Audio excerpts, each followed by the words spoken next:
All right, it's still Wednesday, January 19th, and we are designing and going to soon be building the dining room table.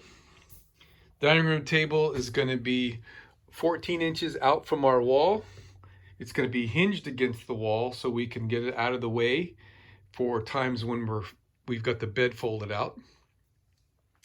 We're going to attach to or pin into or latch, I guess I should say, into the cabinet here to support the countertop on this end.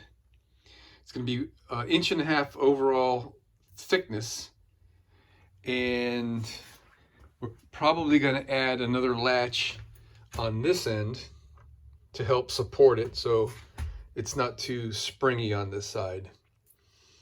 What else? For road travel, this latch that we're going to have here is going to have another position down there that we can latch it closed so it won't bang around while we're driving. And this is the height of the kitchen top when it's open, and that's going to be the height of the countertop, the bottom edge, if you will. When it's hinged down, that's how far it'll go down right there. All right. So the way this is going to be built, we're going to use oak 1x2 for the whole perimeter.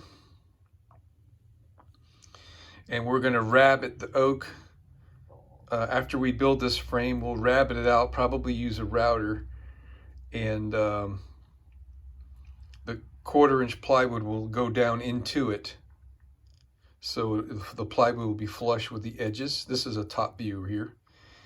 And we're going to add a little piece 6 inches long by 2 inches wide here. We're going to add a little piece that's between the top and bottom layer, that is.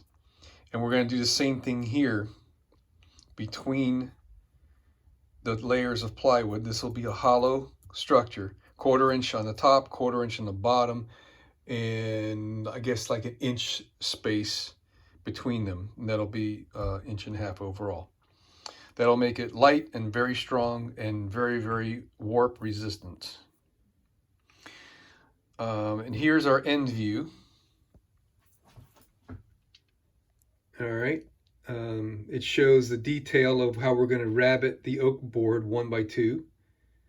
And then there's the extra little piece that we've got in there.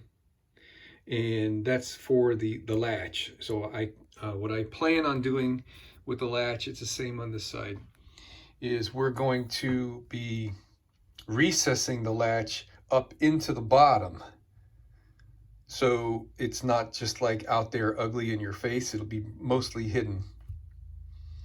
All right, so we are ready to take a trip to Home Depot and Lowe's and see if we can find some decent wood and mortgage the house to buy it. That's a joke. But right now we're waiting for FedEx to show up. I got a delivery coming for the fuel tank, so we're just hanging loose until that gets here. In the meantime, I don't know what we'll do. It's 11 at night, and I've had it for the day. I've gotten this far, and I think this is going to work. So I used super glue to glue these corners together, and a screw wherever I can put one. So this screw is hidden from view, so I don't have to cover it or anything. Down here, this is going to be in the front, so I put a plug in it. So this joint is glued and screwed and plugged. And this one back here is glued and screwed. So, I mean, this is like way strong. It's just these 245s here that are super glue only. And we should be fine. The only thing I could do is like put a dowel in here. And I'm not going to do anything further tonight. I'm going to sleep on this. I think this is probably fine just how it is. Everything has come out really great. I'm off by just the tiniest little hair right here. And I'm okay with that. So this is going to get a rabbit in it. And I had originally shot for a 1/2-inch rabbit. That was a little bit hasty. I should have checked what bits I have here.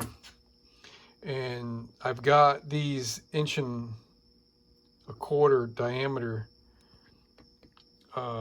rabbiting bits. I swapped the bearing out from the 1/2-inch bearing to whatever that little guy is.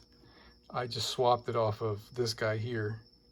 And this gives me a cut depth of about 470 thousandths.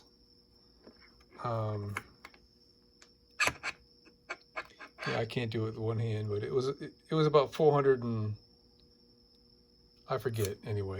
Not a 1/2 of an inch. So what we're gonna have to do is modify our drawing to match the rabbit depth that we have here. To know what size the plywood needs to be in order to fit in here. And we're about a 32nd of an inch off from this width to down there as it sits, but this wood is all bowed. I think that 32nd of an inch could be made up by taking the bow out of this.